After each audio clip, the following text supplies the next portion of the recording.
first guest is a digital artist, designer, and founder of Visualize Value. His minimalist aesthetic is a restraint applied across his work to extract clarity from complex concepts. You know him recently from checks elementals, and the OPEPin craze that has taken the space by storm. Ladies and gentlemen, the goddamn brilliant son of a bitch, Jack Butcher!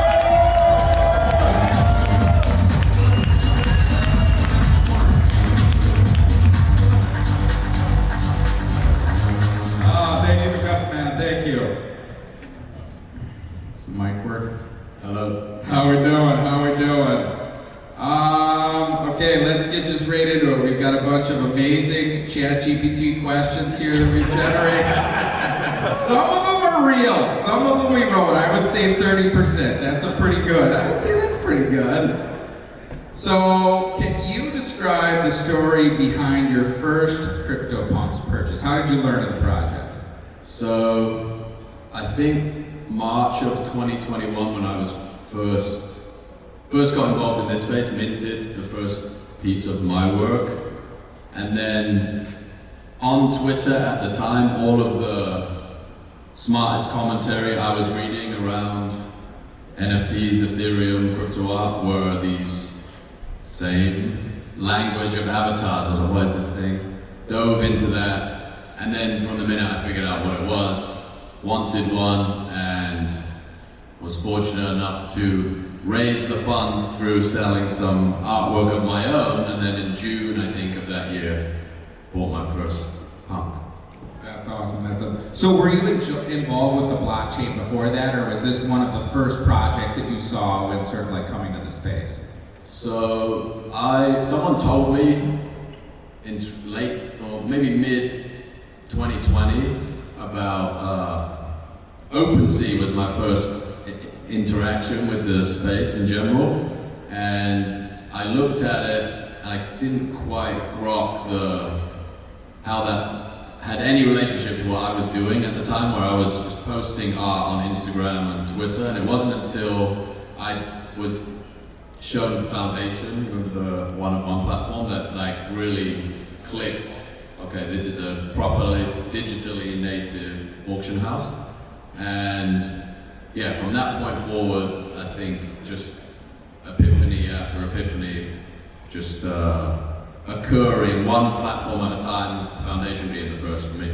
Sure. What do you see as the sort of most significant, or how do you think CryptoPunks has affected like how you view art? You obviously do a lot of work with contracts and sort of using NFTs as a medium, which I think CryptoPunks were the first, obviously. I mean, CryptoPunks were the first NFTs, and so it's sort of like, I think obviously it had some, sort of inspiration there.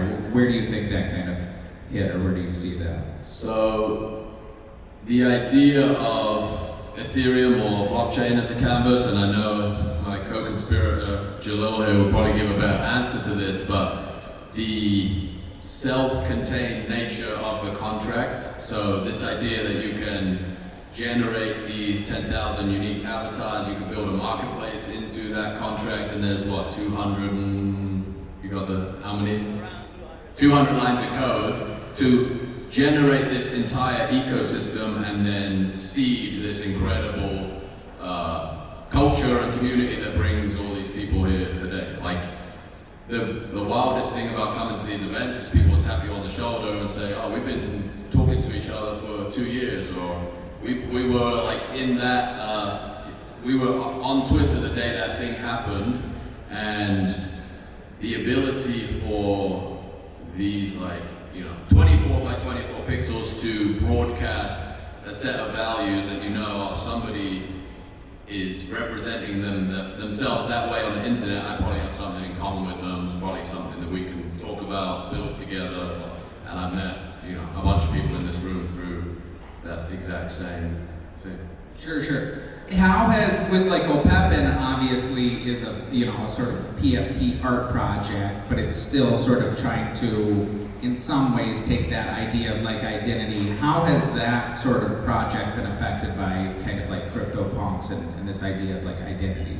I think the degree of constraint in punks has been a massive influence. So, like I said before, 24 by 24 being this constraint, though even when you see a different image on that canvas, you kind of relate it back to punks. Like it's become iconic enough that you can remove the face from this thing and just use the same constraints. So a lot of the work I was doing before this was based on choosing a constraint and then just throwing all of this creativity at it and just producing a bunch of outputs.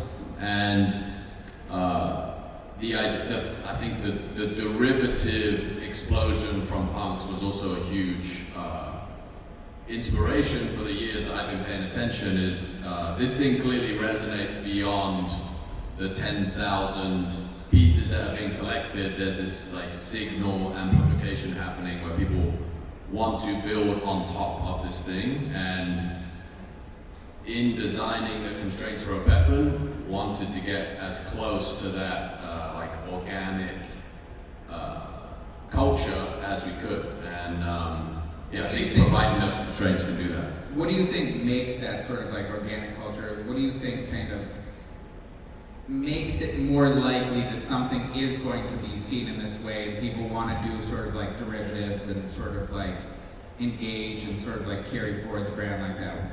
Is there something you think like sort of? I think there's like some really tangible things, and then there's like indescribable, intangible things, like taste being when you look at any image and say like that represents me in some way, or there's something interesting about that. And then there's, on the constraint side, is I feel as though I can work within the constraints provided there and map something back to the thing I'm looking at. So that to me is the thread, or the balance between those two things. One is very designable in quote marks, and the other is kind of like this ephemeral, just like punks are incredible because they are incredible. It's not necessarily a design exercise. Sure, just kind of a lightning in the bottle, sort of like exactly. hard to sort of replicate thing. How has the CryptoPunks, another thing you sort of like play with a lot in your work is this idea of supply and demand, and sort of that either going up or down, or sort of, being obviously a big piece of the work. How has CryptoPunks sort of like affected your thoughts on sort of that dynamic in different ways that you can kind of like play with it? What was the first word in that question? Like the supply and demand dynamics, like how has that kind of like sort of this project affected how you think about that?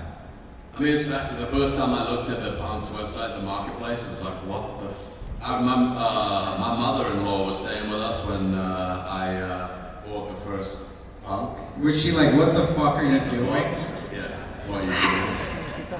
So I've always like, weirdly, because I've been working on the internet for so long, it's like there's this idea that it looks so insane from the outside, but you have so much conviction when you're looking at this thing. And the tension that the market component provides is the thing that keeps attention on it enough for it to grow too. So I'm probably not going to do this justice or articulate this correctly, but that component of like, or the difference between price discovery and value discovery, it's like makes people look twice at this thing. It's like, this is maybe too long a story for the 15 minutes, but I was at Freeze earlier in the year in New York, and I think Deutsche Bank runs the like VIP thing or whatever. Yeah, the little tent thing, and talking to someone in there that managed their portfolios of traditional art collectors, and trying to explain CryptoPunks. Actually, Joel was there for that one too. And it was like just to watch someone's face. When the way you've internalized it, or the way you think about it, it makes so much more sense. Because you have this like decentralized consensus on the value of this thing versus, hey, I've got like 200 bits of cloth and wood in this vault 20 feet below Madison Avenue. Like, you can't find somebody to move that to in 5 seconds if you needed to. So yeah, I think the convergence of art, technology, money, energy is all like, they're inseparable, and it's what makes these things so incredibly interesting. Sure. That makes sense, and I think it's definitely something where that always is interesting to me, how people who have a bunch of shit in fucking free ports that might as well not exist are like, I can't wrap my head around this thing. Yeah. So how has the CryptoPunk community and the way that is sort of like played out, how has that affected how you think about community with sort of like your own projects? I think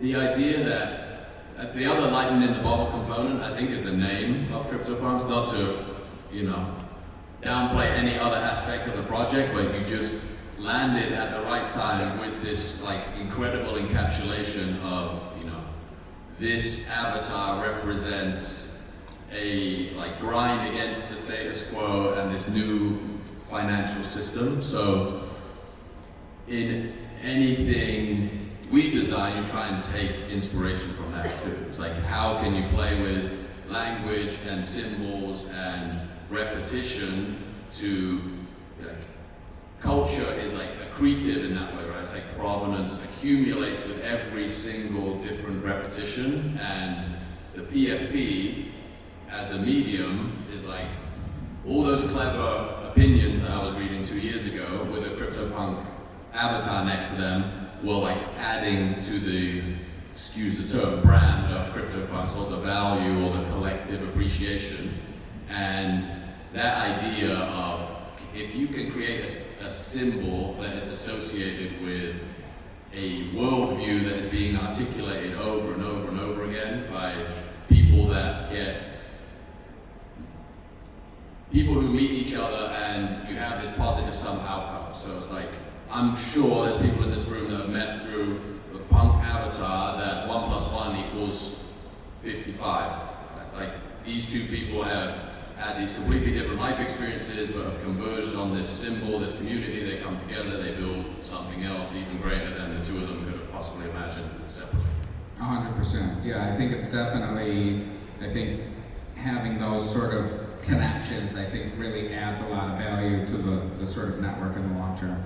We got 1 minute here, but what do you think the biggest challenge the punks community will overcome in the following years? Asks ChatGPT. I think it's this, the Deutsche Bank conversation. It's just people understanding that consensus is not a physical concept.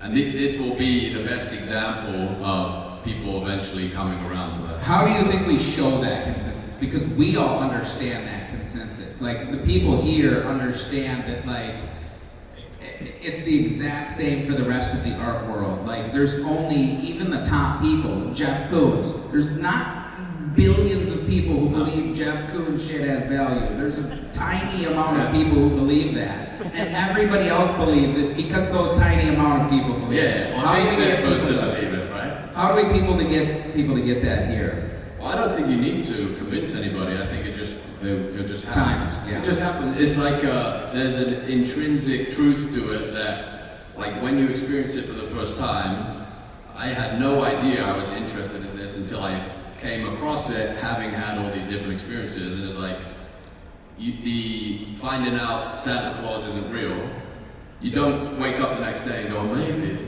No, it's done. That's it. There it is. Dude, thank you so much for coming out.